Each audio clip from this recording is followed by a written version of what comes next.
Hi అండి, veg pulao నేను current కుక్కర్లో చేశాను. దీనికోసం 2 గ్లాసులు బాస్మతి రైస్ తీసుకుని నీట్గా వాష్ చేసుకుని ఒక 30 నిమిషాలు నానబెట్టుకోండి. తర్వాత వెజిటబుల్స్ అన్ని కట్ చేసుకుని స్టవ్ వెలిగించుకొని గిన్నె పెట్టుకుని బిర్యానీ మసాలా దినుసులన్నీ వేసుకోండి. ఇది కరెంట్ కుక్కర్ గిన్నెనండి, పొయ్యి మీద పెట్టాను.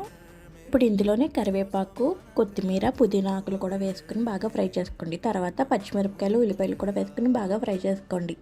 తర్వాత కట్ చేసి పెట్టుకున్న వెజిటేబుల్స్ అన్నీ వేసుకొని బాగా ఫ్రై చేసుకోండి.